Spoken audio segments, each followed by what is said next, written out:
Hey, what's up? What's going on? It's been a while, hasn't it? Um yeah, good morning. Welcome back to the show. That's crazy. I instinctively paused there. Normally I'm the one doing the applause with the button. But we don't have that today because I'm just recording this. I'm just recording, but we don't have this today just because I'm recording this on my phone, and it's a very impromptu kind of recording of the intro and the outro. But yes, welcome back. It's great to see you. How have you been? I hope you've been well. How's life? Hopefully life's been kind. I know for me it's sort of been kind. there's certain aspects that I don't think it has been, and there's certain things that I think have been a huge blessing. So we'll say that it's like some good, some bad. And I know it's been a while. Why has it been a while? It's been a while because of kind of two main things. One is just life got the best of me. I had a kind of a decently busy Q4, a bunch of last minute shoots before Christmas. I was out of town for a few things and just kind of snowballed into like a crazy schedule that myself I had a hard time managing. So that's the podcast just kind of slipped. I'm sorry. I always have the thought of maybe recording an episode if I know I'm going to be kind of busier during a certain time, but unfortunately, like, just life just kind of came at me, and it just, there's no opportunity. So I apologize for that. You can binge the rest of the season in a playlist on YouTube if you'd like. Just to give you something to I don't know. But yeah, just life just kind of happened, and unfortunately I wasn't able to get to recording an episode with a guest or a solo episode. It just kind of didn't happen, and I apologize for that. Number two, if I'm being completely honest with y'all, like, I wasn't really passionate about it, like, at all. I really was just like not enthusiastic about the show. I sort of viewed it as this task that I gave myself that it just sort of felt like a chore, which kind of sucks because, initially I had spoken very highly of it, and I do enjoy doing this. I do. It's a fun kind of side thing that I do, and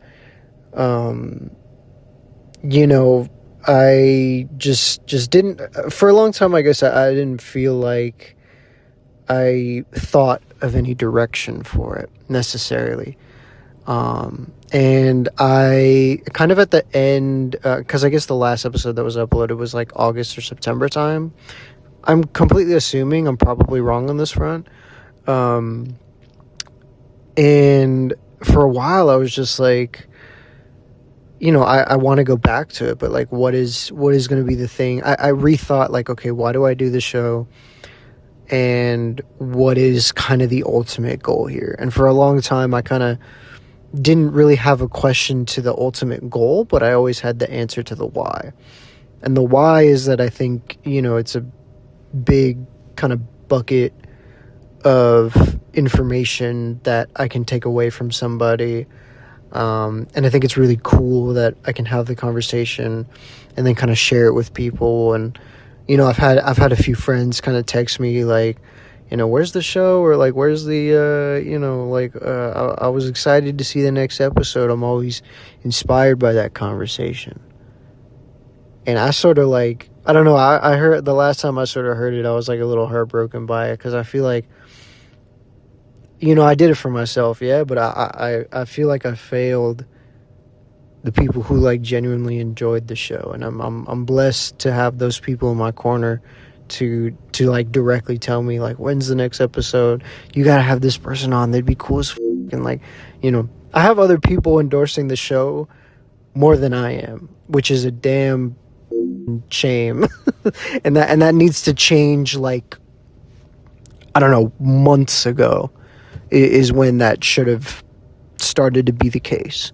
But the second best time is now, and I'm going to take advantage of the time that I have now, and I'm going to make the effort to sort of reignite a conversation, and I'm going to really, really put my time and energy into it, and I'm going to really develop it into something that I think is going to be really cool and really entertaining, and all that sort of thing, which you'll hear more at a later date.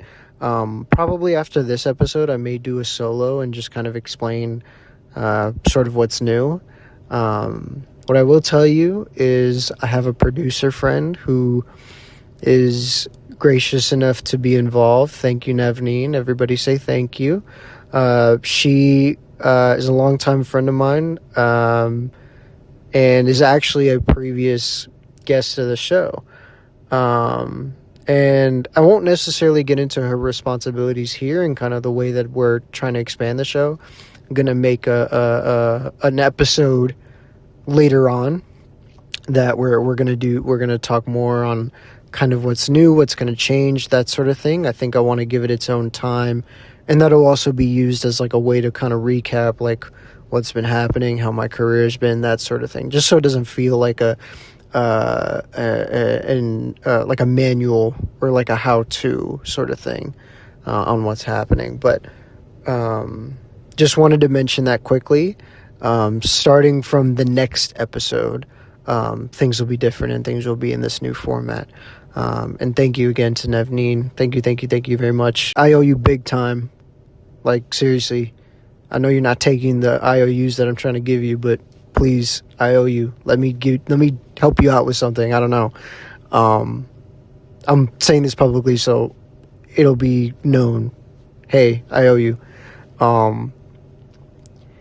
But we're gonna stick with the kind of old format. We're just gonna kind of get comfortable this episode. It's gonna be kind of a chill one. It's black and white.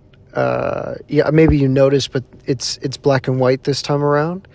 And that is because it is a revisited episode. Something I've kind of wanted to experiment with for a little bit is doing revisited episodes with older guests. And today's a really interesting one. Today is Parker Nyquist. He was a very, very early guest. I think he was like one of the first 5 or something that was like on the show like in 2023 whenever I initially started. And he was and still is someone that is incredibly inspiring to my work, and is still someone I'm actively like, damn, I'm trying to get like you know? I remember the last time we had kind of recorded the episode, I feel like I was in a very different headspace. I feel like there was more ego in the sense of like the podcast, where I was trying to kind of like make it a thing and kind of like, just like, this could be huge, kind of inflating what it actually was. And at the time, I think my headspace was different completely in the way that I approached my work. It was very focused on the wrong things, I felt like. And Parker was kind of someone who kind of was grounding in a sense and understood the value of working at a high level, and was someone that I think really put things into perspective in terms of my goals and what I wanted to achieve personally. He was kind of huge in that way, and still very much is. Whenever we get to talking, like, he's still very much like, carries himself incredibly professionally, and it's something that I deeply, deeply, deeply admire. But today it's a little bit more of a mental conversation. It's a little bit more on kind of the process or kind of the experience that he has working with kind of brands like Wilson, as well as a few other agencies that we sort of talk about within this episode. And from the time from when our initial episode recording was to um, today, we actually had the opportunity to work together. A job that he was working on ended up moving down to LA. He's based in Chicago. And he hit me up and was like, "Hey, Alex, you want to work on this?" And I was like, "Absolutely." Like Parker calls, you got to answer. He's one of those people where it's like Parker calls, you better be there to pick up the phone. Um, so it was really cool. We kind of talked a little bit about it, um, and we kind of got into kind of his experience, kind of his sort of thought process and workflow with agencies, with sort of his crew, because he works as a director and a DP. We kind of talk about kind of a lot of the meat of what he's been getting into, and it becomes so much more of a mental conversation as we're both more just senior in our careers than we were previously. So I definitely really enjoyed this conversation personally, and hopefully you guys will as well. But yeah, I've been talking for a minute. It's a long intro. I appreciate you guys staying with me for a sec. But yeah, let's get into it. Oh man, always a tough question. I feel like you got a lot of balls in the air that you're constantly juggling in this industry. Mm. Like the last few years, I've been building up this production company. That's more than just me being a freelance director DP, but more so producing projects, working direct with clients, with agencies, all of that. So yeah, the to do list never really ends. But as far as projects go, recently, I was out in Los Angeles shooting something with this agency called High Dive.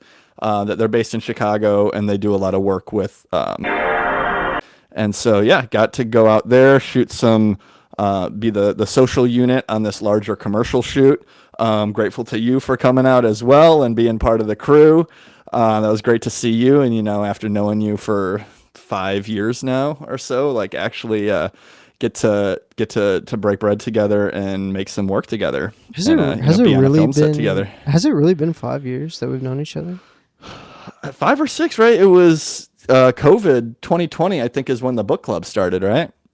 Maybe. I don't really remember. I mean, COVID, I think it messed up my entire timeline. Yeah. So like you could say something happened like in 2020 and I would not remember like exactly when that is. But yeah, no, Yeah. I feel the same largely about projects too, where it's like there's always something like up in the air or like tentative, or like someone holds you for a date and then doesn't release you until last minute, that sort of thing. Like that always Mm-hmm. happens, and I totally get you on the same thing.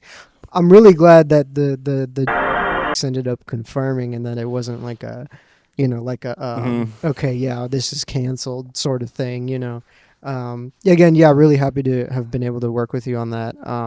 Do you want to talk about it a little bit, because we were doing I thought it was like a very interesting set to be on. Interesting in the most like complimentary way. Mm-hmm. And also just like seeing the way that you operate is very Mm-hmm. you something that I've learned is that you don't translate stress to everybody else, which is really nice. I could see that you were stressed, and Sean and I were kind of talking about like, okay, he's visibly stressed. Let's just leave him alone for a sec. Especially when it got to kind of that end of the day with the two of them there. Mm-hmm. You were trying to like get everybody together and all that stuff, and I don't know. I just wanted to give you your flowers in that regard. That you hold your composure really nice, and you don't translate that stress to other people, which is really difficult because I find myself I have a hard time with that. So, I'll Oh commend you man. for that. I'll give you your flowers for that. Oh, thank you. Yeah. Yeah, I mean that. Thank you for also like recognizing I was a bit stressed, and I think that takes really good like social awareness and wherewithal. That you something you absolutely have to learn being on a set. Yeah. It's like, all right, read the room right now. What are we doing here? How is everyone feeling? Like, don't poke the bear, or like make things Yeah. more stressful for people that are already stressed. I mean, that shoot itself was very interesting and was a style of shoot I am not super experienced doing. Mm. I would say it's like these social, every commercial now, no matter what scale it is, there's always a social capture that goes along with it. A lot of the times, the A unit, the main unit, is also capturing social stuff. Whether it be, they're shooting the same thing and the videos just get cropped to 9:16, or there's like other time in the schedule allotted for these, shorter videos that are, a little bit more lo-fi, a little bit, just quicker hits that are meant to live on TikTok, Instagram, Facebook, all Hmm. of that. But recently I've been working with this ad agency called High Dive, who, massive agency in Chicago. They do Super Bowl commercials every year. Really, really cool stuff. Some of my favorite commercials that have come out in the last couple of years they've done. And I have a few friends there from, past agencies I've worked at, that have brought me in to do some stuff. And essentially for these two projects I've done, I have been social capture for a larger production. This one in Los Angeles specifically, we were the social capture on a commercial set, which, massive, massive job. That we were there to film our little 15-second videos for. Yeah. We weren't given the same amount of crew, we weren't given the same amount of resources, but it very much was just like, we need to get this stuff. We don't know exactly what it's going to be up until, a week before or so, which is common with agencies. Things are changing. There's a lot of cooks in the kitchen sort of thing. Hmm.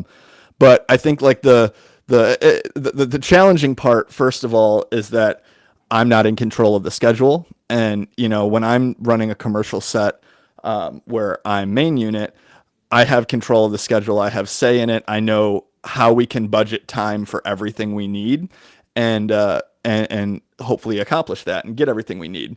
When you're working in tandem with another crew, you're kind of having to be flexible and be, ready to attack whenever you have time. The AD is switching shots around for main unit. All right, this person we needed is now not going to be available for another hour.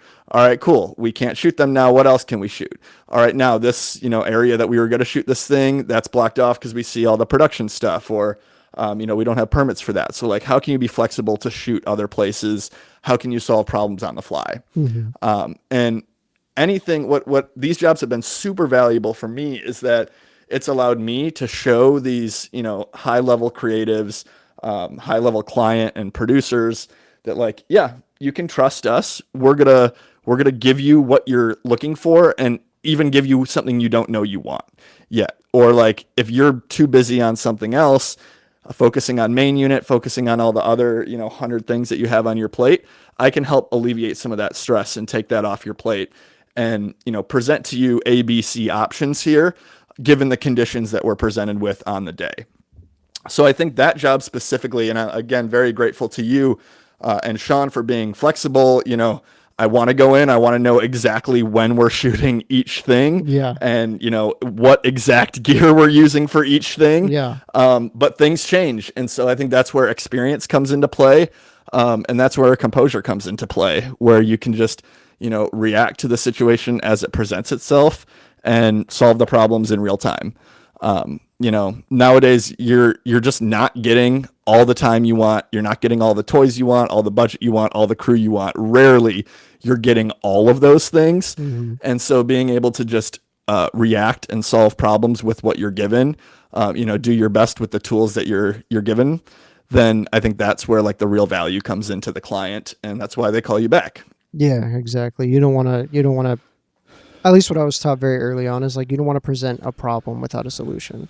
Like, you have to, even if it's like Mm-hmm. not the ideal thing, it's something that is like, you could work off of it and then try to figure out like, okay, what's a better thing? Or if you know that that's the best thing, then you could just work off of that and have that conversation. Because that's kind of been a lot of my back and forth currently with my camera assistant and with a lot of these producers and ads on this short film that I got coming up next week.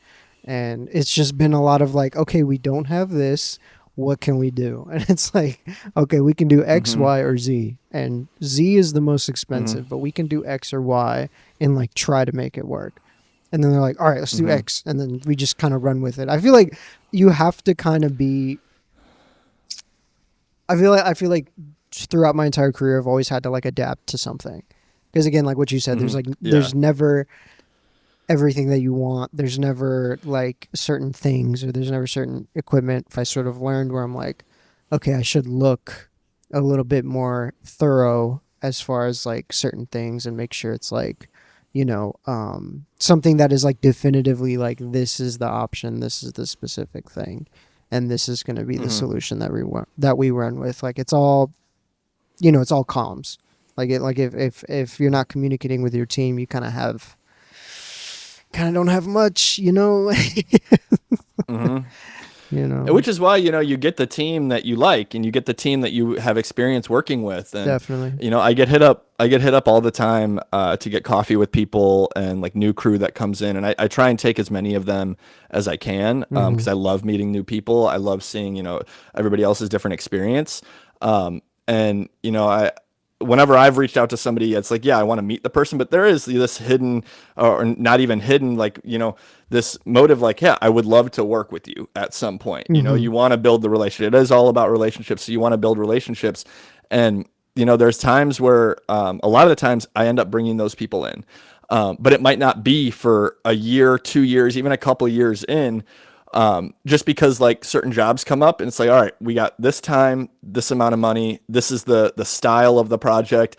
I want to go to the people that I've done this sort of thing with multiple times before, Hmm. or I have this like unspoken language with that, like we just work well together.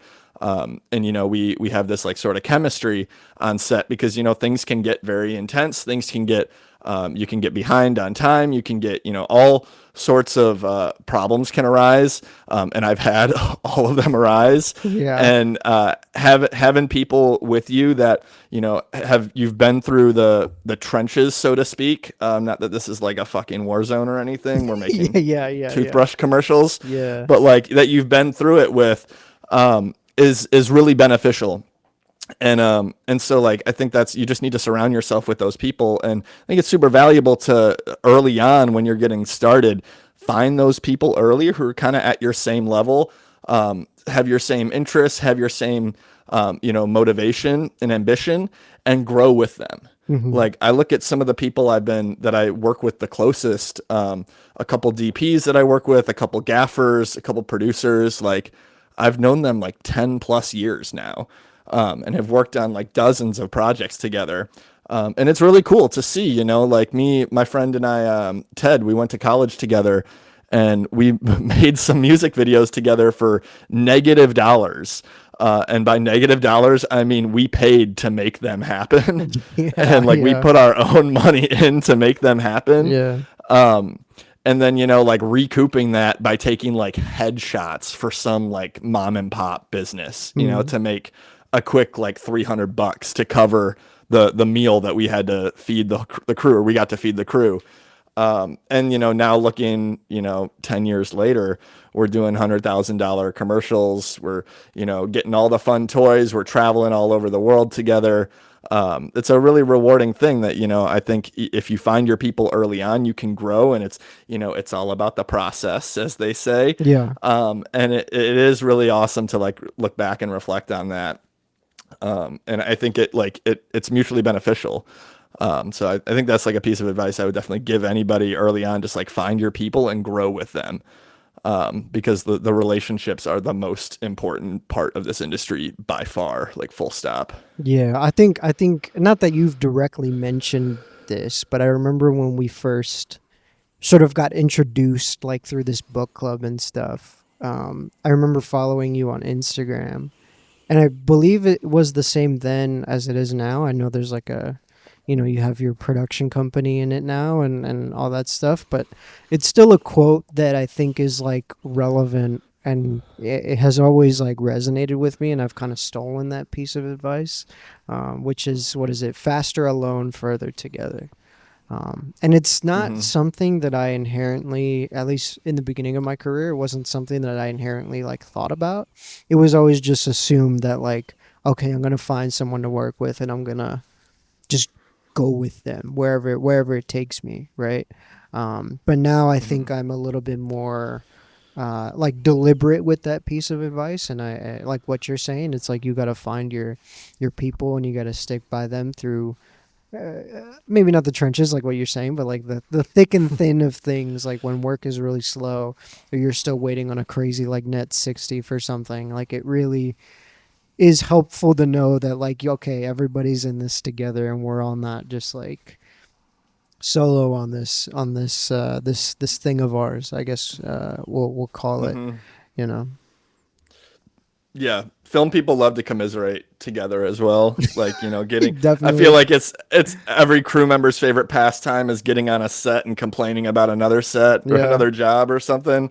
But yeah, having those people around you that understand your perspective and can even check you on that perspective at times. If you're getting a little too crazy, if you're getting a little too stressed out about something. Um, but yeah, as far as the quote goes, I mean, yeah, I stand by that. Faster alone, further together, and I think it has evolved where it's like I think doing both is also good, and I Mm. think you can do both tangentially as well, Hmm. or like I think you can do both in parallel, where you can be fully grinding yourself and trying to like get better, get your own skills better, build your own network, create opportunities for yourself, learn, when I'm not like fully deep in a project, I'm trying to watch tutorials, I'm trying to learn new platforms, new software, but then taking that information and then partnering with somebody else who is also on that same sort of journey themselves, then it's like the sum is greater than the parts. It's one of those things. So I think you should never just rely on other people to build you up and to like ride their coattails sort of Yeah, thing. But I definitely. think it's like if you're going as fast as you can yourself to learn as much as you can yourself and grow as much as you can, both from a career perspective, like knowing cameras, knowing software, knowing, like film stuff, Hmm. but then also like knowing yourself, knowing your personality, knowing your work ethic, knowing your discipline, like partnering, taking that and partnering with somebody else, it's just like you're gonna launch off so much faster, or you're gonna launch off so much further, and it's gonna be way more sustainable than just doing it all yourself. Because burnout is a very very real thing, and when you don't have other people around there to check you and like, yo, dude, you've been pulling all nighters for the last 5 days here. Like, you need to chill. Like, don't Yeah. worry, I'll Yeah. I'll take this off your back now. Yeah. Or like maybe that's not the best use of time right now. Maybe like we can take a break from that and we can cover it like after this job is done, sort of Yeah. thing. Yeah. So I Yeah. think like both those things are very important. Yeah. No, definitely community is like a huge bit. And I guess that's kind of what I want to get into, since this is a not a special, but it's like a revisited episode, how a question that I had previously asked you, and you brought up burnout and stuff. It's like, how do you navigate that sort of like mental health conversation, and how has it changed since our previous episode, which was like August of 23? So we're looking at like Hmm. maybe 3 years out from that previous episode. What do you think has changed about how you navigate your mental health? Are there other practices you have? We talked a little bit before the show about like the morning ritual of the yerba mate. What's sort of been things that have changed in the way that you navigate yourself, and sort of to prevent further burnout, and how has that sort of like community aspect changed? I know it's a bit of a loaded question, but I just kind of want to mirror that previous question that I had asked you about how do you navigate your mental health. Yeah, it's a good question, and like I don't think there's any one size fits all answer Mm. for it. I think it's especially in our industry and other, creative industries or like contractor industries. It's always evolving because things can be so unpredictable at times. Um, very gratefully, the production company has grown every year since we started, which is awesome to see the yield of your hard work that you put in. But then, yeah, more clients coming in, more projects coming in. That takes time, and you don't always have the all the tools ready to go. You don't always have the crew ready to go that is going to be able to fulfill all those requests. And when anybody's running a company, you never want to say no to the client. You want to find a way to make it work for them, Hmm. especially if opportunities are really awesome and things that you could like never have dreamed of. And so yeah, I think like mental health has been something that is like challenging to stay on top of amidst the chaos of just trying to get through the next job. I think it's funny, like any film person you talk to who feels like burned out or feels like, they've been going crazy working nonstop, they'll all tell you the same thing. It's like, oh yeah, dude, once I get through this job, I'm really just going to step back and I'm going to get my whole life together Yeah. and I'm going to reset. Everything's going to be great again. Yeah. But like the misconception is the job never really gets done, especially if you're operating at a high level, especially if you're running a business. There is always 100 other things to do. Hmm. So finding routines amongst the chaos has been super important.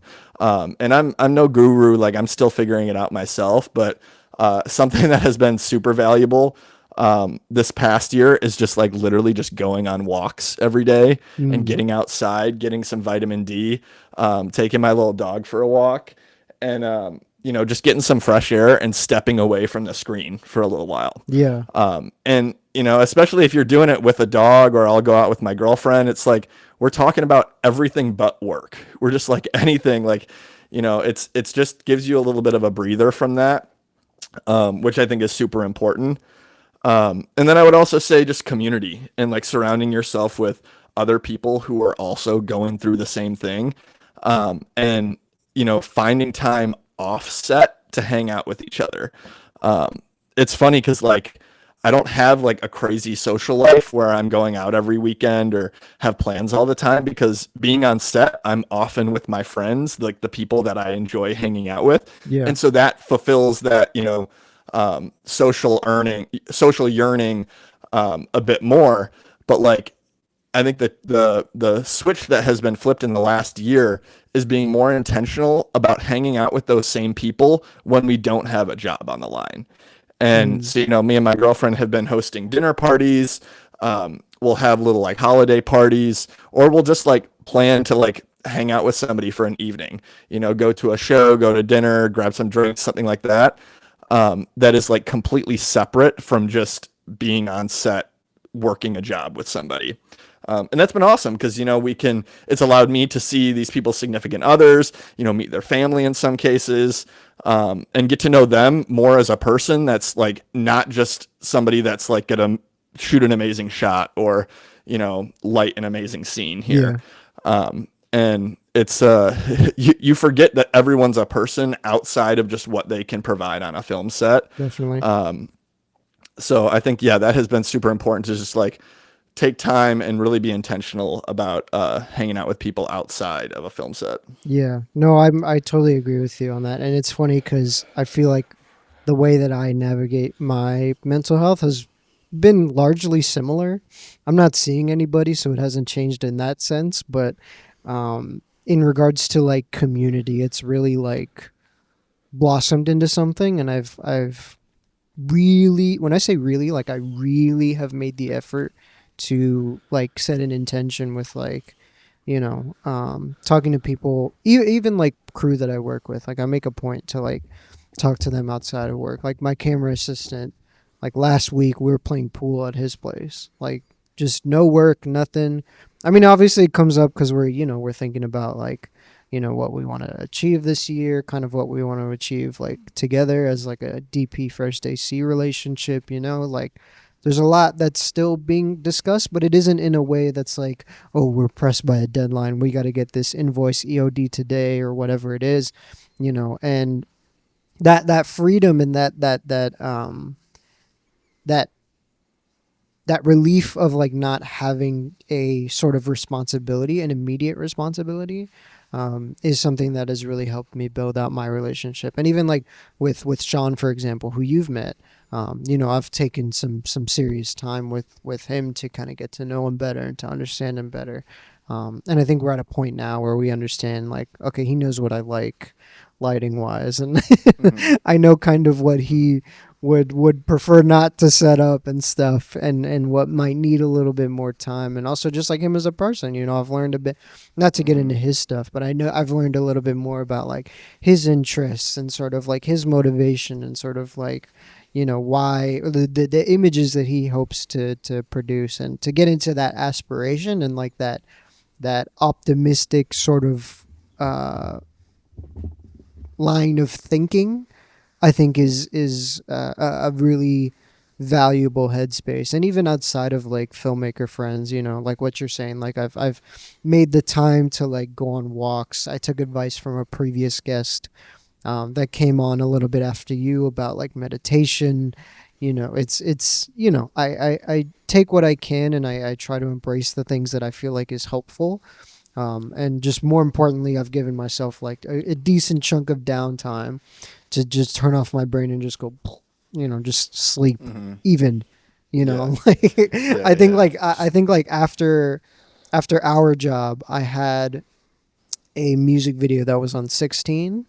But prior to that, like the last like 3 or 4 days, I had been working like straight. So after that music Yeah. video, Yeah. like that Sunday, I think it was, that would have been the day after, like a Sunday. I just like slept. I did Mm-hmm. laundry and I slept, but it was like one of those things where it was like I needed this, and it's kind of essential to our process in terms of like, okay, what's it's like a recharge that I needed for sure. Oh yeah, you got to take some time between jobs, and I think it just gets harder and harder after a while if you do get busy, because like you don't want to turn down jobs, Oh, but definitely. like actually budgeting in downtime, even if you don't get like a full week of it, it's just like, all right, at this day, like a couple hours, I'm just gonna step away from the computer and do nothing. Yeah. And like I think it's a big ask to your brain to like completely turn it off from thinking about those things. Hmm. But like find another distraction, find something else that is maybe a creative outlet in its own way, but it's not directly tied to your job. I think that's super helpful. And then yeah, just like going back to like hanging out with people outside of set and like developing relationships with them outside of just being on a job. I think it's super valuable as well, because once that person knows you as a person and knows your intentions, knows your interests, knows that you're, a good person, and they like actually they not only like you, but they respect you as a person, that's going to help these jobs go a lot better when things do get really tough. And when you are behind schedule, and when you are stressed, maybe when you are like a little bit shorter with your temper, or just like frustrated about something, they're not going to take that personally. Yeah. And likewise, like I don't take it personally from them.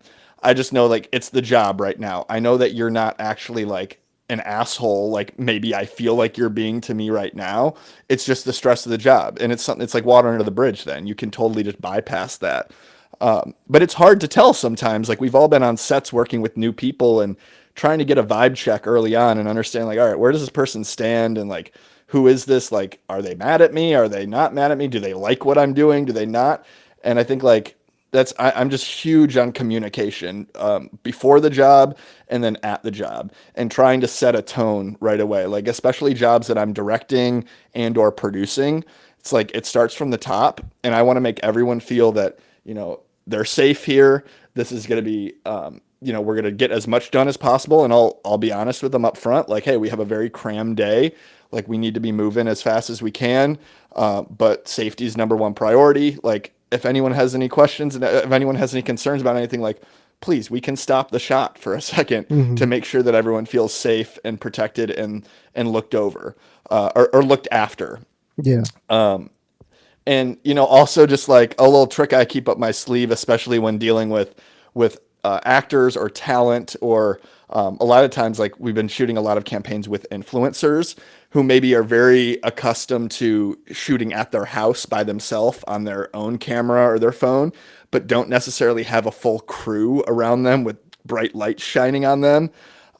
Is just like early on letting them know that like they're in control here. Like we want to make sure that they feel looked after. but also just being like a little goofy with them, maybe like poking fun at myself, maybe just like, making some dumb dad jokes sort of thing, Yeah. and letting it be known that like I'm willing to make fun of myself first and foremost. So like I don't want anybody here to feel like they can't be vulnerable. Yeah. And this is the, like we're not curing cancer with these commercials a lot of the time. There are certain projects, especially like documentary projects that can be very meaningful, and very important.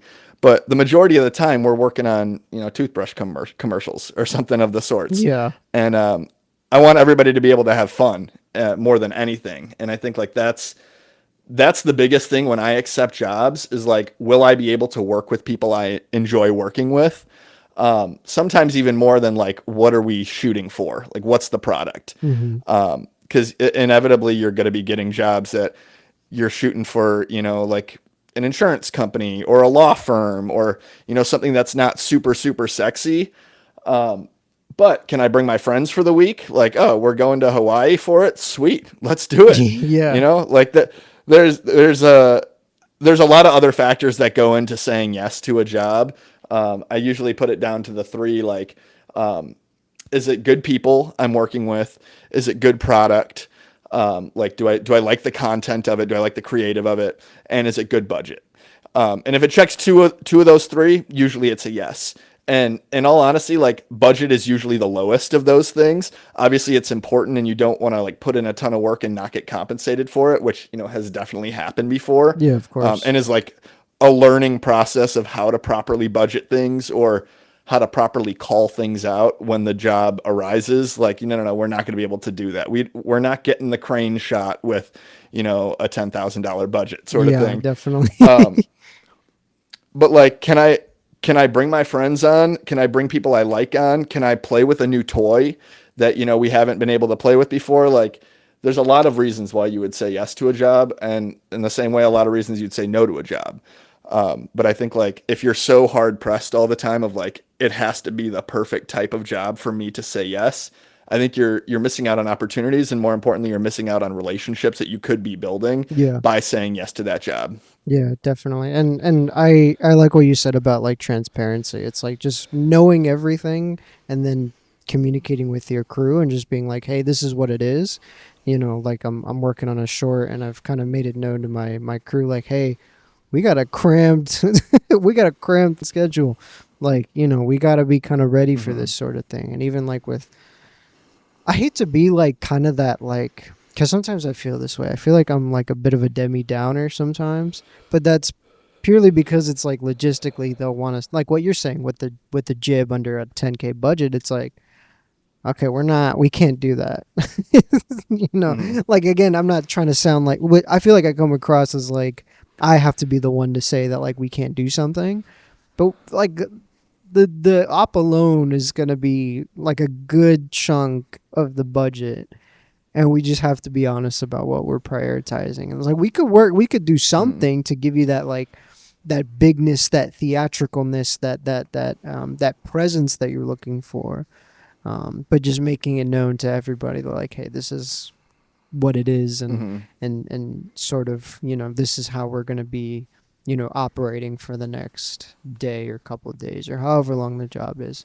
You talked loosely Yeah. earlier about like high level production, which is the way that I view you in full transparency, like a very Chanel and I'm Walmart sort of thing. And you've worked So with very completely different brands there. but you get what I'm trying to say, like that Chanel versus Walmart sort of thing. I don't think I'm Walmart. I think I'm like a middle. I'm not quite the Chanel, but I think I'm very close to Chanel if I'm being completely honest with myself. But you work I with think you're like Chanel. some of them. Thank you, dude. I think you work with some insane like high level stuff. You've done things for Raisin Brand, Verizon, the Chicago Bulls, which, obviously you're based out in Chicago. I was sort of curious about a job, like three jobs in particular. I'll kind of bring up the two that are public, and then maybe we'll get into sort of the one that isn't entirely public, depending on how much you can say about it. But this U.S. Open uh, commercial. It was really incredible, and in my eyes, incredibly well stylized and very unique to sort of the work that you do. And I think is a standout piece for Wilson as a brand. And they're blessed to have been able to have you as a person on that project. What kind of work went into that, and is that like a is that maybe how do I phrase this? Is this sort of a normal type of job you have? Is this one of those things where it was like, oh, this is a really big job for the production company? Talk to me about, kind of the experience on that particular project and working with a brand like Wilson, for example. Yeah, that was one of my favorites of that year, and super happy how it all came out. I would not say it is like a normal production, like we typically produce. That one actually came up within a week's notice. We Oh, got hit up. Yeah, one of my good friends, Alina Tisvor, is a super talented photographer here in Chicago. And she had some connections at Wilson, and they wanted her to do a photo shoot for the U.S. Open. And kind of at the last minute, they decided they also wanted it to be a video shoot. And so she brought me in to do this video portion and bid on the project as a whole. And so, if I remember it correctly, we got hit up on Friday by them to like officially offer us an opportunity to bid on the project. Which so then they sent like a little creative deck they had put together. And typically with jobs with like larger clients or agencies, it's triple bid. hmm. So like you're going up against two other companies, and so her and I worked throughout the weekend, putting a full pitch deck together, a full treatment together, with really like very little creative input from Wilson's team. Like they weren't working with an ad agency; they have an internal creative team, and they basically sent us like it's just like vibes. Like this is kind of the vibe we're going for, but it wasn't a ton of like specifics or like scripts or like outlines of any sort. And so, and the many years I've had like building treatments, building outlines, building pitches, just kind of like went to work. And Alina hadn't really done a ton of that before too, so it was cool to like bring her into it and show her like the process of all right, this is what we need to show them that we're going to be doing. And like you get to pull a ton of reference images, and then you have to have little text blurbs to go along with that to kind of show your intention around it. And yeah, long story short, we put a bid in on Monday. It was due. So we worked all weekend, put it in on Monday morning, and then Monday afternoon, or maybe it's Tuesday morning, we got awarded it. And which was awesome. Huge. But again, like, we have to shoot it on that Friday Yeah. then. So so like all weekend when we're putting this bid together too, I'm calling crew and I'm like, hey, are you available this day? Like we don't have it yet, but we're pitching on it. We're supposed to hear Monday. Basically just getting holds all around. Yeah. And like the budget hadn't been finalized yet either. And so like I was getting holds for extra crew that like we might need them, we might not, like having some gear on reserve, we might need it, we might not. Hmm. And then once we got awarded it, it's like, all right, full action, like we got to go into it. And I think I had some other shoots that week too. So it was like, Just when, juggling everything and just like, yeah, but again, like in our industry, you get an opportunity like that. It's like, no, I got to make it work. I got to do whatever I can to make it work. definitely. So essentially, like Alina was brought on as photographer, and then I was brought on as DP. And then for the video portion of it, we were like co-directors on it. But again, there wasn't any script. There wasn't really any outline. It was just a vibes deck from them. And so like in our pitch, I put together a whole script outline of like these shots leading into these shots, kind of like telling a story, largely like what you see in that piece on my website. And so we went and, we show up on Friday. It's a pretty small crew. And again, like I had a shot list written out, but the client had told me that they were going to also work on one to like collaborate on. It's like, okay, yeah, no worries. Like, let's do it. Let's talk in the morning.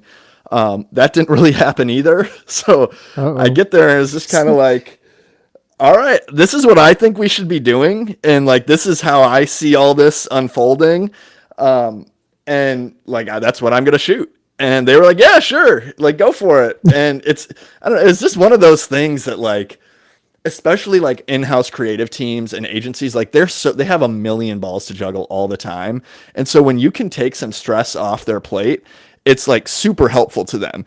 And I think like it's also really important that you sell them on it, that like you're passionate about it and they're in good hands with it as 100%. well. 100%. um, and so it's like, I mean, and it can be kind of used to your advantage at times where it's like, yeah, this is what I want to shoot. Like, let me get them excited about it too. We shot it on these like 40-year-old Canon FD lenses, these vintage Ooh, lenses. incredible. And like a lot of it was supposed to be like these really hard shadows, kind of like we don't really even want to see the people playing tennis very much. We just want to see like their silhouettes or their outlines. And like their faces are less important, but their actions and their body movements are way more important. And then just trying to find, interesting angles. I've always thought tennis is like one of the most cinematic sports you can play, just because of like how light is hitting the court, how there's like leading lines everywhere, and just kind of like the poise of tennis, and kind of like does feel kind of like a classier sport juxtaposed with the intensity of this like battle back and forth that you're playing one on one with each other. So I think there was a lot of stuff in there that I was leaning into. I found out later like the intention of the video shoot was primarily to just get a couple product shots, but they were like, while we're here, we'll shoot all this video stuff too. And which is cool to, like that was the expectations, but then going in and just like blowing them out of the water with what it could be. Yeah. Like expectations were at like a medium level, but delivering was like at a much higher level, which always makes you look really good to the client. So yeah, that one turned out super well. What you see is the director's cut that we put together a few months after. We had a great editor work on that, Adam Bruno out of Hootenanny, Chicago. He actually put two 60-second director's cuts together Oh, wow. on first look, and I forget if both of them are on the site, but like two very different approaches to it. Yeah, both of them are on the site. Two very different approaches to it, but I think both like amazing in their own right. So super grateful for him and a couple other post people for working on that, and bringing everything to life like the kind of how I imagined it. Yeah, definitely. I have kind of a question now that you've brought up that there's like a director's cut. And, Mm-hmm. forgive me for my ignorance, I guess, but like what is as far as like ownership goes, or as far as like the way that you're presenting a project, what does the director's cut like inherently mean? Is this like a thing that you should avoid? Is it like part of your contractual agreement with Wilson, for example? What does the director's cut of something entail beyond like, I guess, your intended like vision for this particular ad?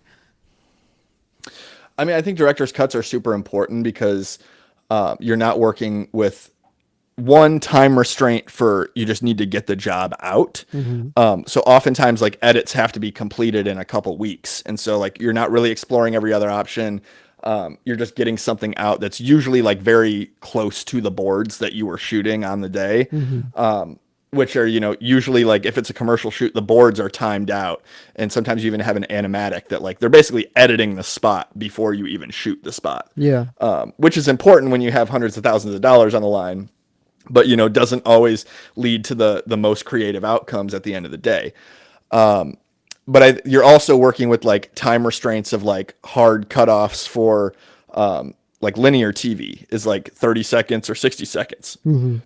or like any ad buys you might be restricted to 15 seconds, and you're trying to cram all your shots into those that time frame. It doesn't always lead to the most like meaningful piece. So I think director's cuts are important because you can let those moments breathe a little bit. You can showcase a couple extra shots that you maybe weren't able to show in the other spot. Sometimes you can even like swap shots that are like way overly brandy and commercially that, it just feels like very forced, which is it's all credit to the client. Like they need to do that. They need to get their product out there. Yeah, of They need to course. show what they're advertising. Yeah. But again, like, it sometimes it doesn't make the most meaningful piece. But yeah, as far as like the contractual agreement, in my contracts, I always have written that I'm able to use the footage for promotional uses as well. I think that, you know, it's different every project too, and you can get a feel from the client, like, all right, is this a super under wraps project, or is this like sometimes making a director's cut and releasing it yourself is just extra bonus for them. It's Yeah. like, oh, nice, we get some free marketing to your network too. So like you never want to do something, you never want to release something that's under NDA or like is going to get you in trouble and potentially risk losing opportunities from that client in the future. Definitely.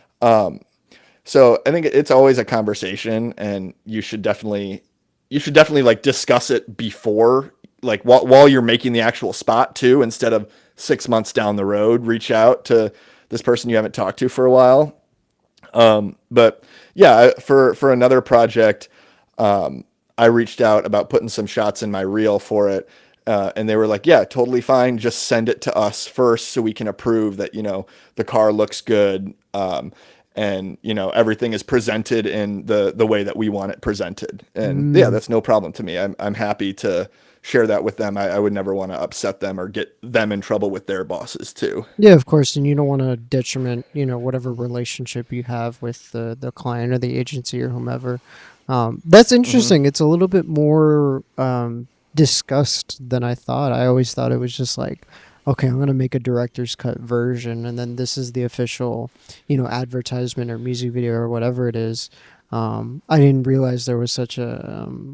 I guess maybe I should have known better, but it's like there's much more deliberation and intention sort of set for the director's cut than I had initially thought of and was initially led to believe. But that's really interesting. Do you often have a director's It's cut, or is it different. like something you decide to It's do on a? different every Yeah, project. Yeah, it's different every project too, because like I've definitely just made director's cuts without telling anybody and then yeah, released it and ask for forgiveness rather than for permission, sort of thing. right, right. But it depends on the project. Like I've made a few director's cuts. I think I made like two or three last year. I have like four projects that I have all the raw footage for that like I want to make a cut for that it's in the bucket of like someday when I have time I'm gonna do it. But yeah, I mean, if you have time, I think it's very important, and it helps you get out the vision that you truly wanted to get out, especially as a director too. Like your vision isn't always the like supreme vision at the end of the day. Yeah, Like the client, you're still beholden to a client who is then beholden to their bosses and to like sometimes their shareholders or their parent company. And there's like a lot of cooks in the kitchen. So like having your own thing where you can, you were on set, you saw that, we spent 3 hours trying to get this like beautiful, like RE Trinity shot that ended up being just a little too long for the edit. So it got cut with a tripod shot of yeah, just like static. yeah, It's like, wow, not only did you waste all that money, but it's a cool shot that never made the cut. yeah, So being able to showcase some of the stuff that you can do, I think is super important. And like for every shoot that I direct, produce, or DP, for the most part, I keep all the raw footage for as well, oh wow, so that like when I'm cutting demo reels, like I'm about to release a 2026 demo reel soon. I can go back to the raw footage and pull specific shots, or like, all right, how is this moment feeling for this song that I'm using for the demo reel? I actually need 10 more frames on it here. So great, I can just go find that footage and plug that in. And so, yeah, I think like being able to, if you ever make something that you really love, like keep those files, because you're never going to know when somebody's going to ask you like, hey, have you ever done like a 360 Trinity move? And it's like, well, I did, but I don't have those files. Like I got to go call this person who's got to call this person. Like it's a yeah, pain in the ass. And most of the time, if they're asking about something like that, they just need an answer ASAP. yeah. So, I think that's been super valuable, and I'm working on building out like a RAID system so I can keep everything in one place instead of 100 hard drives on my shelves, Yeah. just so I can reference that much easier. Yeah, it's funny. I'll follow up with you after this because I have a NAS that I set up recently, like beginning of last year, and I've started to archive Hmm. at least like either make it a part of the contract or just privately with the director, just like, hey, can I get the master file for this? I usually Hmm. can't keep the raws because it's a lot. It's either airy Yeah. raw or some flavor of like ProRes, and that's just too much data. Um, Mm. but I'll have to talk to you after this because I have a NAS, I have a 48 terabyte system, and Hmm. it's been pretty reliable. And just being able to pull footage from like quite literally my entire career is Yeah. really really beneficial. Speaking of like the Trinity, and those Canon FDs, and wasting the money in a sense, you know. A previous question that I had asked you in the initial episode of of our conversation, um, I had asked you about gear acquisition syndrome. And I remember when we worked together, you were showing me kind of or I had asked you some questions about your Teradek system because it's the newer Hmm. one, the Bolt 6 without the antennas. It's like the internal ones. I'm wondering, Hmm. do you still have, or maybe I don't, I'm trying to remember if you had it at that time, like gear acquisition syndrome. Do you feel the need to sort of keep acquiring stuff, or have you kind of settled into a rhythm of like, this is my equipment, and this is what I'm going to be using? Because I know definitely my sentiment has changed, but I'm very curious to hear, like, has your sentiment at all Hmm. changed? Do you feel the pressure to acquire gear? Are you a little bit more focused and less on the side of like picking up lights and stuff like that? What's been your experience with equipment, and how has it changed since our initial conversation? I think it has changed a little bit.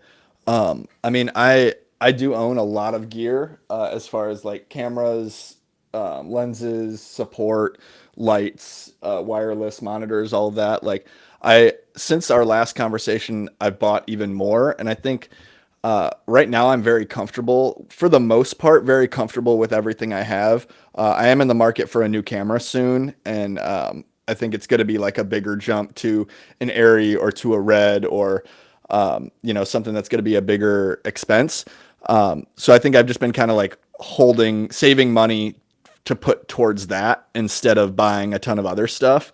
But I think I got to a point where I own enough stuff to be an owner op, to do shoots myself, to do like certain scale shoots myself, and bring all the gear out. I also work with people who own as much, if not more, gear than me.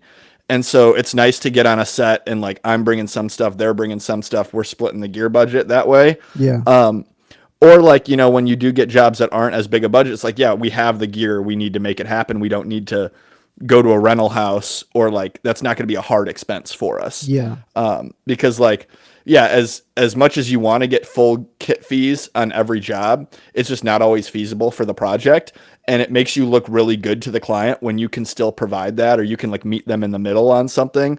And it also just makes your job way easier on set if you have the toys to work with.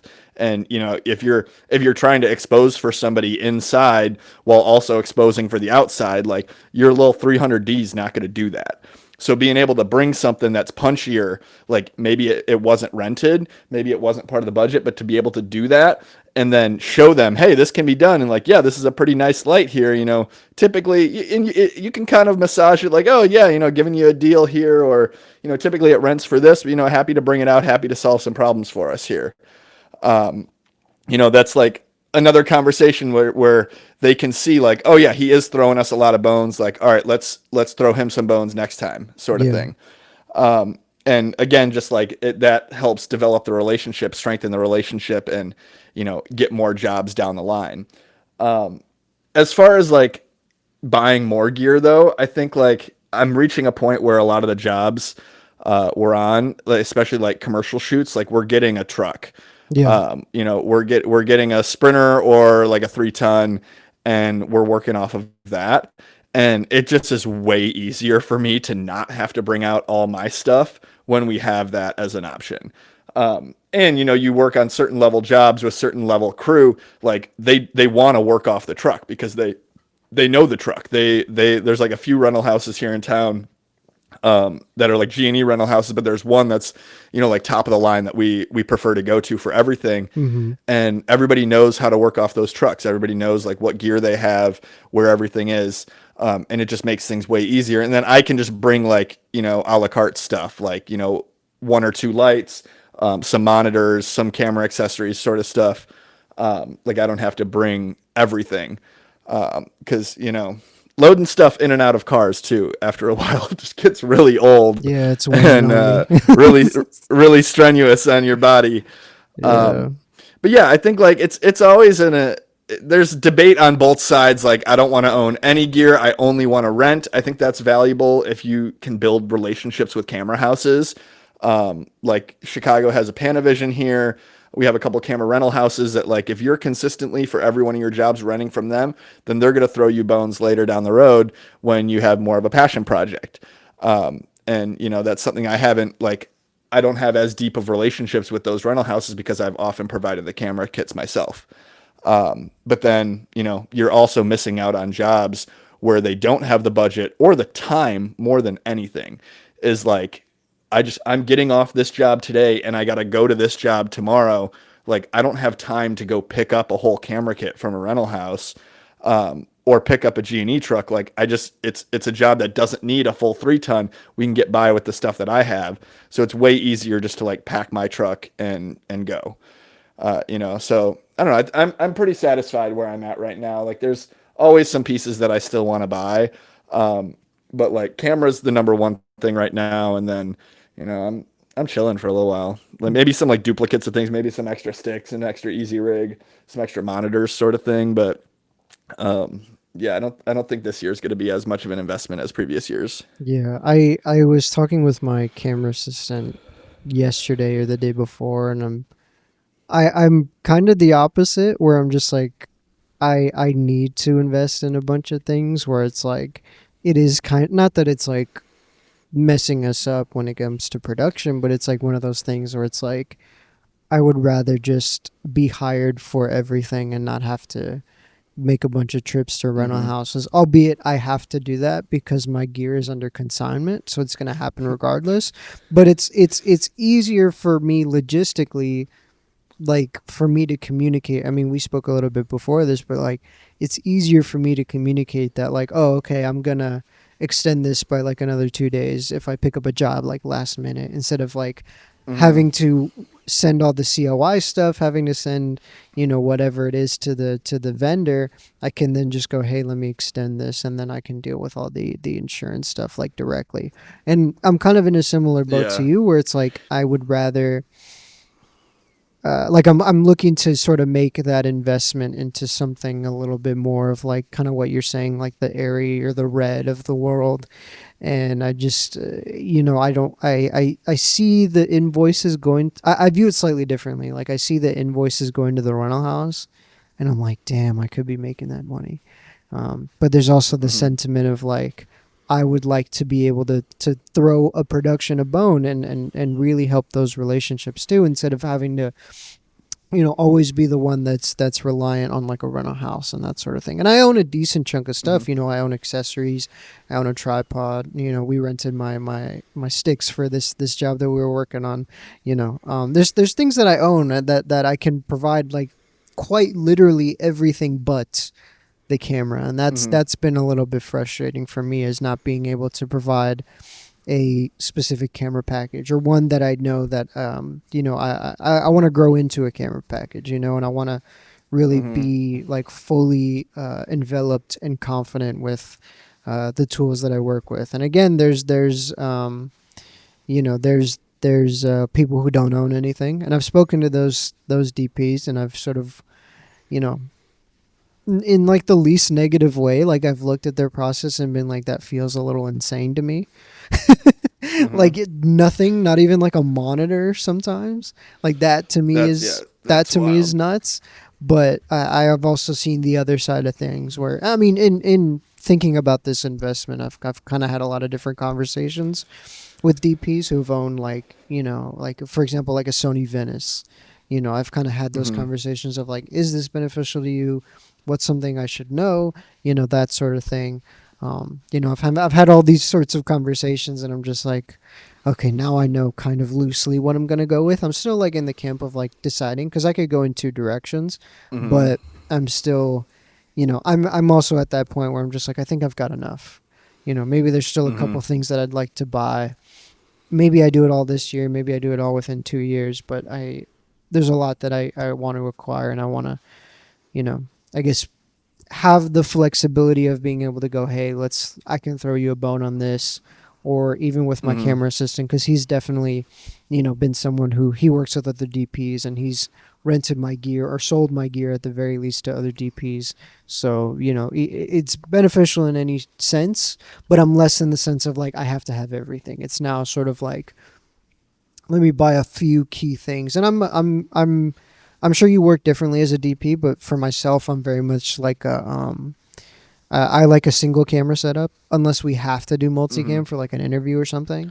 I'm very single camera, so I'm not of the mindset of like, let me get duplicates. I'm just like, let me buy the quality thing once and not have to Mm-hmm. buy it a bunch of times, or then have to spend thousands more even to get another thing because I didn't buy it the first time. So yeah, Yeah. my sentiment has changed with you, man.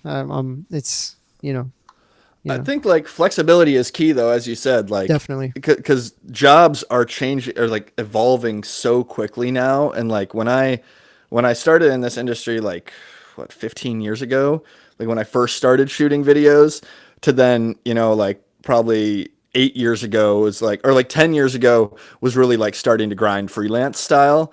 And then, like 5 years ago, it's like, okay, really build this production company now and like get my own clients and like make this happen. And, like produce all these spots. It's like things have just changed dramatically with how jobs are approached now, where like literally you'll have, $100,000 commercials that they want to shoot on an iPhone because they like the look of an iPhone and it matches whatever influencers like style and aesthetic that they have established with their audience. You have, jobs that would typically have three RELF, like Alexa LFs. Now it's just like, all right, let's have three FX6s Yeah. here, like that. Like that, we don't have budget for all those. Like we don't really need the extra bells and whistles that the Airy can provide. So let's just go with FX6s. And like, I own a full camera kit, but I use it probably half of the jobs that I do. Like the other half is like, okay, yeah, we have budget for a bigger kit. Yeah, no problem. Let's go get that. I have friends that own really nice camera kits. Like, yeah, let me throw you a bone. Let me rent it from you. Like, you don't. I think for me, I just wanted to be sustainable enough for any level of production up to a certain point. I have the stuff that I can do it with my gear because like jobs will come up last minute. Like I hate it, but jobs come up last minute. That you need to have the stuff ready to go and you just don't have the time or sometimes the budget to go down and rent stuff from another place and prep it, and you don't know like if they are going to have every cable you need, or you just like you get yourself into a pinch when you're relying on somebody else when there's one more step in between you and create and shooting the thing. Yeah. There's somebody else that's getting hands on all the gear. And so that's why I just like to have enough of my own stuff that I can come in and like once I replace my camera package, like I'll still keep my camera, but once I add to it, it's like I don't need to add a ton more accessories because I have all the cables, I have all the monitors. Like I think that the AKS, the camera AKS especially, is super valuable to just like have all of that stuff too, so you never get on a shoot and you don't have this one charger or this one cable you need to connect this thing, and it feels so stupid. Like we shot a documentary in Nicaragua a couple of years ago, like end of 2024, and we were trying to pack what we could to get down there. We had to do the whole carnet process, where you like itemize everything out with a serial number. and like we had limited bags that we could bring down there, and we rented like a couple things locally, but where we were going to be there was not going to be anybody local. Like they were a couple hours away, so I think we rented a tripod and like one light there. Everything else we had to bring down ourselves. And we did a pretty good job packing it all together, and accounting for everything. But I got down there and I realized that I was missing one small like 2-inch NATO rail that I needed to connect this handle to the top of my camera, which then the Easy Rig would attach to. And like if eventually we jerry rigged something, but like, yeah, no way I was going to be able to get a NATO rail down there, which is Yeah. literally like a $10 piece of equipment, like a $10 little like sliding rail that you screw into the top of a cheese plate. Yeah. But like, we eventually figured it out, but I just felt so stupid because like we got all this other stuff down here, but this one little piece is going to make it impossible for me to use the Easy Rig that we rented down here. And it just, you feel so stupid. So that's why you got extras of everything. That's why you keep everything in the same place and then keep it in multiple places to like Definitely. get duplicates of things. And like you just build these systems in so you don't get to Nicaragua and realize you forgot your NATO rail. Yeah. Learn from my mistakes. Yeah, But I've learned myself that like okay, I have to have certain equipment just to like make me feel like I guess like so I feel like I'm at home in a sense, you know? mhm, And so I feel like at least for myself that's always been like a monitor that's been like all right, that's on everything and that's going to be the piece that sort of guides me throughout everything and yeah stuff like that is just like I kind of part of why I want to like properly own something is like I can always keep just the extra cables or whatever in an example of like like airy like I would probably keep some extra like viewfinder cables, right, and mhm, separate from whatever package goes back with the rental house, but I think little duplicates of stuff, little accessories, just to make my workflow a little bit easier and to give the rental house something because they have their own like standardized sort of order of operations and I want to lend myself to be useful in that sense, but at the same time it's like I gotta feel like home in certain regards. yeah. Yeah, Yeah, you just don't want to be missing out. You don't like there's so many other things that you're balancing on a job. Like you don't want gear to become an obstacle to you. Like you want it to work for you, not against you. definitely. And I mean, it's way easier once you can own some stuff or once you're certain at working at certain level productions. Like I just remember like starting out having no gear and like okay, I got one 200-watt light that we got to make everything with. And then, Yeah, I feel like nowadays I see like set photos of kids with like their little Aperture MCs as key lights everywhere for like a daytime scene. And it's like, dude, I feel the struggle. I remember those days too. And it is super nice to just have like one super big soft light that can solve a lot of problems for you. Or, definitely. like one like M40 banging through the windows that can just like give you a bass ambience and you're Hmm. not doing the same thing with 20 other lights inside. So like yeah, it's way easier when you have like the tools to work with, but man, I relate to the struggle so much, and I don't want to go Yeah. back to those days. Yeah, definitely. We're past that. We can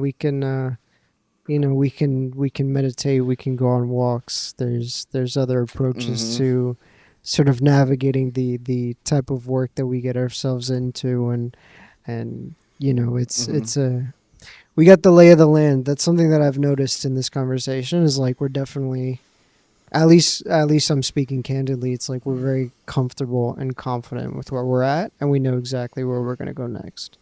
That's something that I I sort don't of know. immediately realized.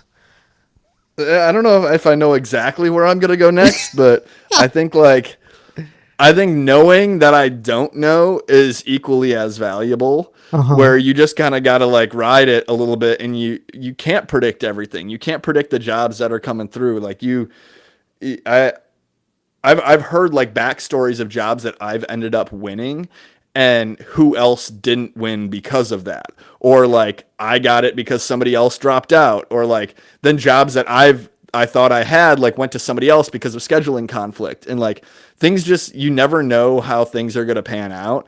And I think just like being prepared that like, last year I went to the Super Bowl for a shoot.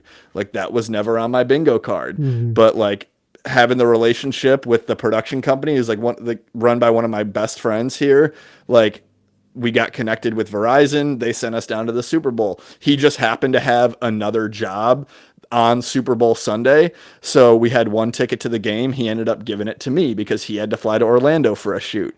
And it's like, all right, this is awesome. Like now I'm here, and it's stuff you never would have expected.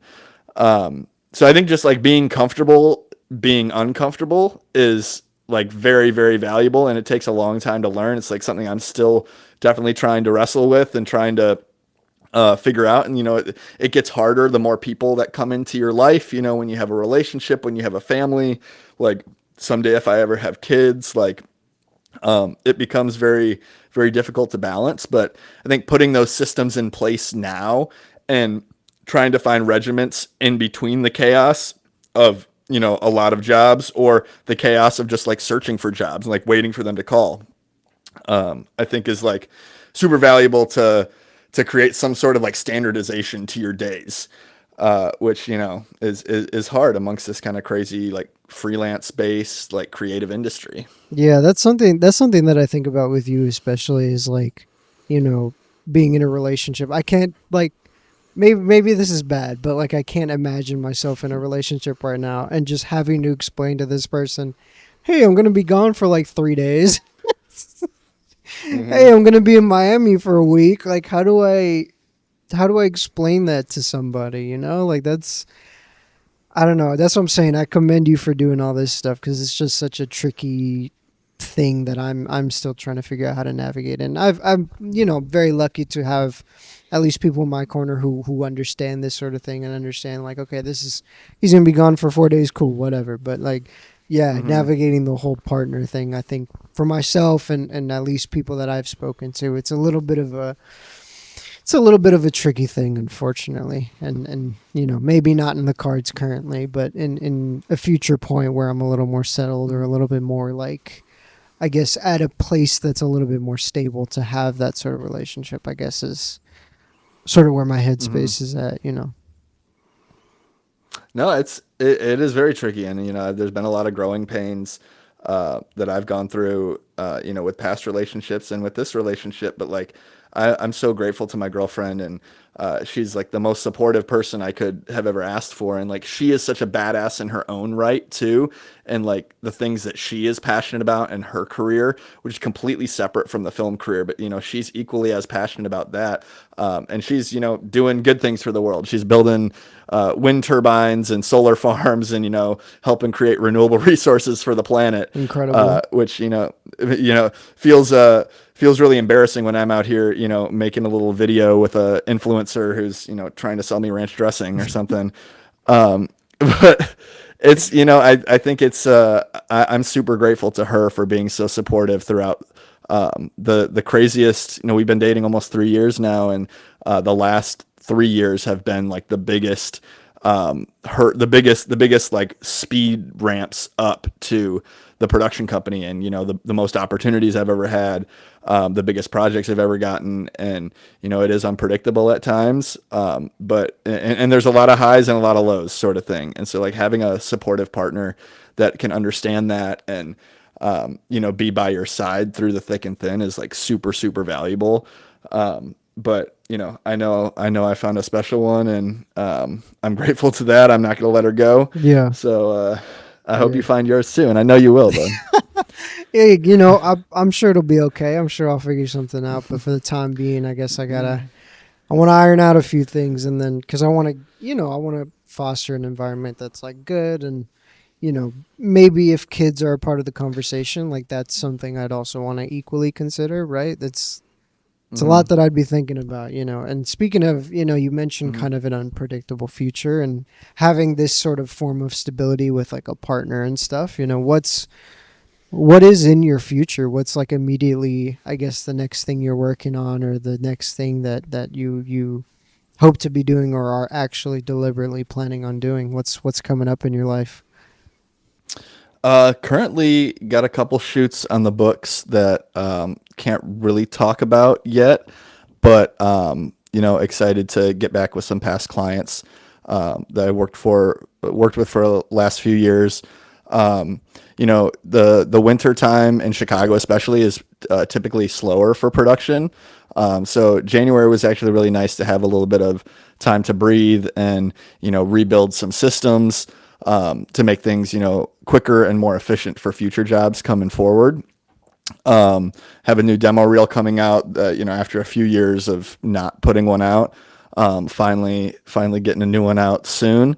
And then yeah, just spending some time too, just like meeting up with old friends, old colleagues, old people I've worked with, and I think last year I found it was really awesome to see some of these people that I had worked with like 10 years ago at various ad agencies come back and hire me for some jobs. They're off working with new production companies in new cities, working at like in house with clients, and so just like I was reminded of the importance of staying up to date with those people, and also remembered like people, you might not know that people are noticing what you're doing, but as long as you're posting stuff and putting the work out there, like you never know who's seeing it.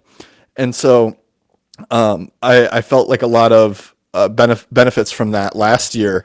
And so I think this year is going to be big on that as well, is just like one, staying consistent as like a social presence and actually sharing everything that I've been working on. And then two, just like following up with those people and letting them know like how I've grown, what I can offer now. Some of these people, I was like the intern at an ad agency, and we connected on just like a personal level as buddies, but they didn't really know what I was up to past that.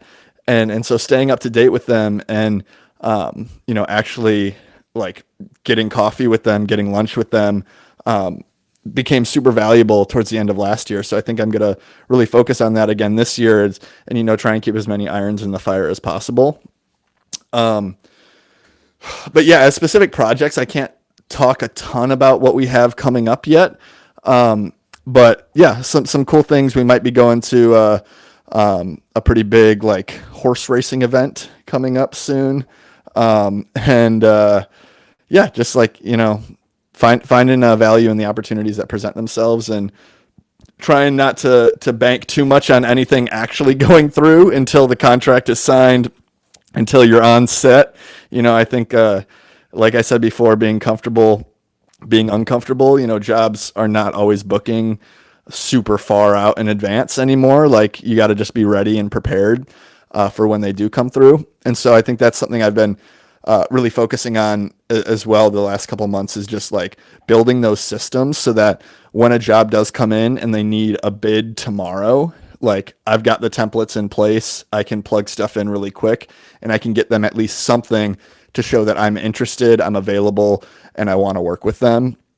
I think like that's something I've never wanted to have to turn down a job because it's like, oh man, I'm already doing this other thing. Like I'm on set today, so I can't get you what you need by tomorrow. Or at least, like having the relationship with the person, which is like, hey, can you give me a couple extra days? Can you just like vouch for me to your boss? Because usually the person reaching out to you about a job is not final say in everything. Like Right. especially if they're from an ad agency, like they're a producer or they're a creative that then has to take your stuff and bring it back to their team. And like, yeah, you might have really kick-ass work, but if you can't put a bid together for them or like a quick demo reel of work related to the project that they want to do with you, then it's like, all right, we're going to go with somebody else who can do that for us. Which is definitely frustrating at times, but it's just forced me from a production company standpoint, from like a producer standpoint, to get all those ducks in a row before they're presenting themselves. Like install the fire alarm before there's a fire in the house, and then you're going to be safe down the road. And that concludes today's episode of the ALG show. Wow. What an incredible episode. It's, I don't know, it's always been really cool to see kind of Parker's perspective and insight sort of on his different experiences in the industry and that sort of thing. I sort of view it as like you know how sometimes when movies are coming out, it's not quite a trailer, but they'll kind of do like, here's a sneak peek, or here's like the first like 10 minutes of something, or the first 5 minutes of something. I always feel like kind of Parker is that in my own career. I remember back when we first met in this book club, and we kind of were first introduced, and kind of the first few conversations that we had outside of book club was sort of about these certain corporate gigs, and sort of what that kind of work entails, and what those jobs budgets are like, and just kind of opening up my world a little bit in terms of the type of work that's sort of out there. And at the time, I wasn't really doing a ton of commercial stuff, especially when we first met. And I sort of viewed that, you know, in hindsight, I sort of viewed that now as like, oh, that was literally like a preview of like what I would then be experiencing, you know, the next year, like 2 years later. And it sort of gave me like a little edge in terms of navigating that sort of work and that sort of budgets. You know, and I thought that was really, I don't think that was Parker's intention, but it ended up being unintentionally incredibly insightful for me.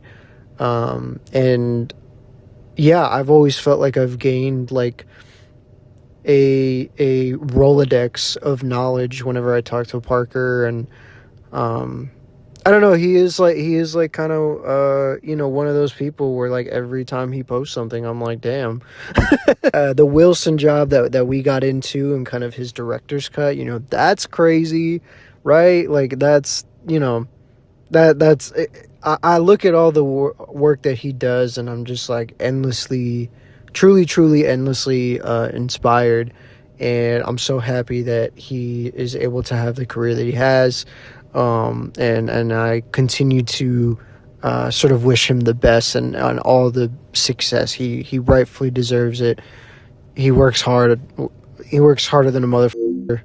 Like I got nothing but good things to say about him, and also every other guest that has sort of came on the show.